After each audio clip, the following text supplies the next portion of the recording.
প্রিয় ষষ্ঠ শ্রেণীর শিক্ষার্থীরা, এসব পড়াশোনা করি চ্যানেলের পক্ষ থেকে তোমাদেরকে অনেক অনেক অভিনন্দন। আমরা আজকে অর্ধবার্ষিক পরীক্ষার জন্য তোমাদের গণিতের 1.1 অনুশীলনী যে সৃজনশীল করছিলাম তার ধারাবাহিকতায় আমরা লাস্ট অঙ্কটা আজকে করছি 5 নম্বর। ইতিপূর্বে এমসিকিউ প্লাস সংক্ষিপ্ত প্রশ্ন আমরা করে ফেলেছি, প্লাস আগের 4টা সৃজনশীল করেছি। যারা দেখোনি, ভিডিও নিচে আমাদের প্লে লিস্টের লিঙ্ক দেওয়া থাকে, সেখান থেকে দেখে নেবে। তো এখানে কয়েকটা অঙ্ক দেওয়া আছে উদ্দীপকে। ক নম্বরে বলেছে অঙ্কগুলো মাত্র একবার ব্যবহার করে 7 অঙ্কের বৃহত্তম সংখ্যা লিখো। তো দেখো 1 2 3 4 5 6 7টা অঙ্কই আছে। তো নর্মালি অঙ্ক না দিয়ে যদি বৃহত্তম সংখ্যা চাইতো 7 অঙ্কের, তাহলে আমাদের 7টা 9 লিখতে হতো। আর যখনই অঙ্ক ফিক্সড করে দেয় তখন ওই অঙ্কগুলো দিয়েই আমাদের লিখতে হবে। তো আমরা এইভাবে লিখবো যে অঙ্কগুলো দ্বারা গঠিত 7 অঙ্কের বৃহত্তম সংখ্যা। তো এটা আশা করি তোমরা সবাই পারো। 5 ক নম্বর। তাহলে এখানে বৃহত্তম সংখ্যা 9 সবার আগে, জিরোটা সবার লাস্টে দিতে হবে। 9 8 7 5 4 3 0। তো সিম্পলি এটাই আমাদের ক নম্বরের অ্যান্সার, ছোট অঙ্ক। আচ্ছা, এরপর খ নম্বরে দেখি আমরা কি চেয়েছে। খ নম্বরে বলেছে উপরোক্ত অঙ্কগুলো দ্বারা বৃহত্তম ক্ষুদ্রতম সংখ্যা লিখো যার প্রথমে 3 এবং শেষে 8 আছে। তো ওকে,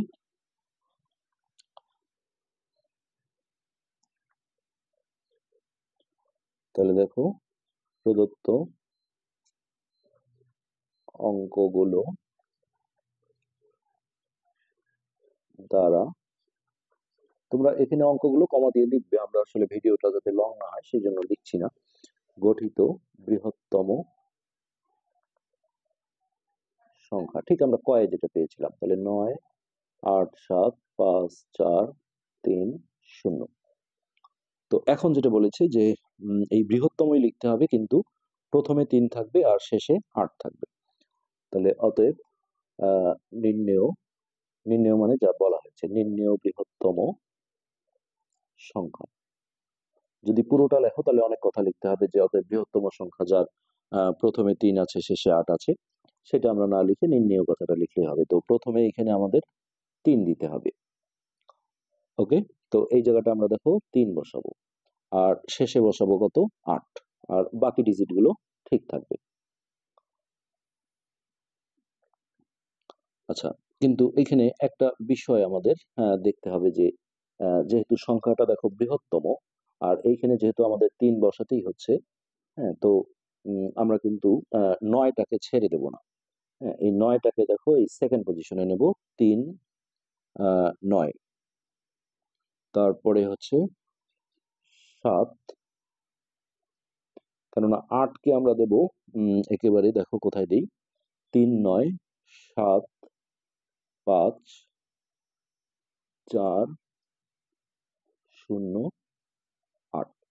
এখন আমি যদি দেখো এইখানে 8 রাখতাম, একটু খেয়াল করে দেখো, এইখানে যদি 8 রাখো তাহলে সেই সংখ্যাটা কত হয়, বা এখন কত হয়েছে এটা কিন্তু গুণি। একক দশক শতক হাজার অযুত লক্ষ, 39 লক্ষ।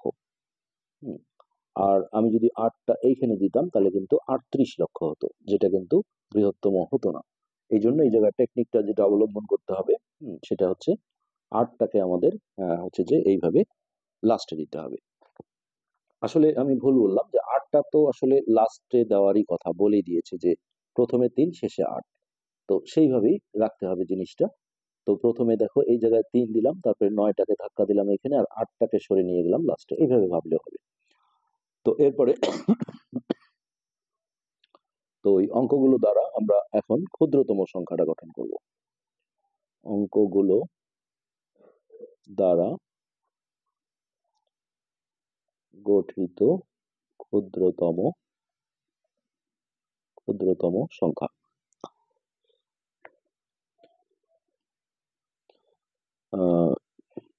এখানে কি চেয়েছিল, উপরোক্ত অঙ্কগুলো বৃহত্তম ক্ষুদ্রতম সংখ্যা।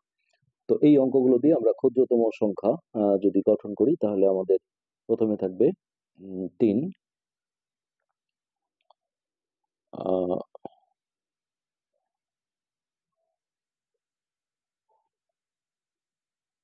3, তারপর 0, তারপর 4, তারপর 5, তারপর 7 8 9।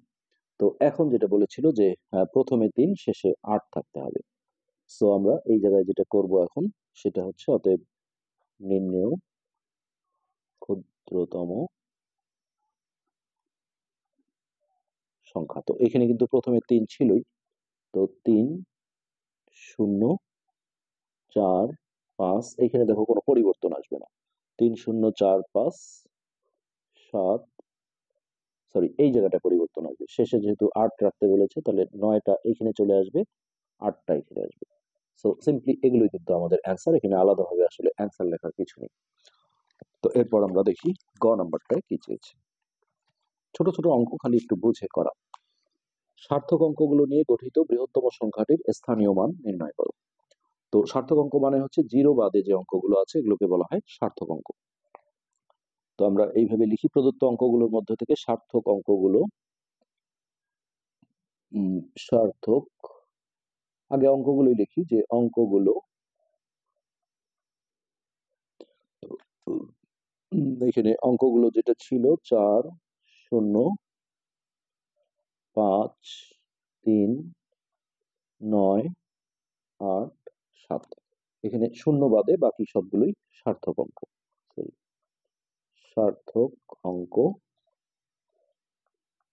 এখানে হচ্ছে 4 5 3 9 8 7।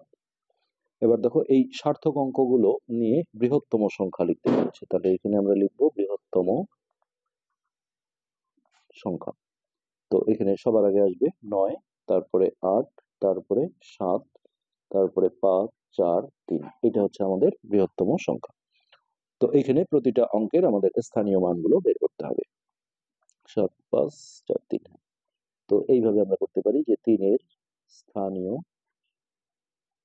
মান, এটাকে 3 একক অর্থাৎ 3 বলা হয়। আচ্ছা, এরপরে এই 4 এর স্থানীয় মান, এটা হলো 40। তারপরে 5 এর স্থানীয় মান, এটা হচ্ছে 500। মানে যার স্থানীয় মান চাই সেই অঙ্কটা লিখে তারপরে যতগুলো ডিজিট আছে ততগুলো শূন্য দিলেই বের হয়ে যায়। আচ্ছা, এরপর দেখো 7 এর স্থানীয় মান 7 লিখে ওর পরে 3টা অঙ্ক আছে, তাহলে এইভাবে 3টা শূন্য দিয়ে দিলেই 7000 হয়ে যাবে। তারপর এই 8 এর স্থানীয় মান, এই 8 লিখে 1 2 3 4টা শূন্য, 1 2 3 4। তারপরে এখানে আমাদের 9 এর স্থানীয় মান, 9 লিখে 1 2 3 4 5টা শূন্য, 1 2 3 4 5, এগুলোই কিন্তু আমাদের স্থানীয় মান এবং এগুলোই অ্যান্সার। তো আমরা আজকে এই পার্টের মাধ্যমে তোমাদের এই চ্যাপ্টার পুরো শেষ করে দিলাম। পরবর্তীতে আমরা নেক্সট অনুশীলনীতে চলে যাব। আজকে এ পর্যন্তই, ধন্যবাদ।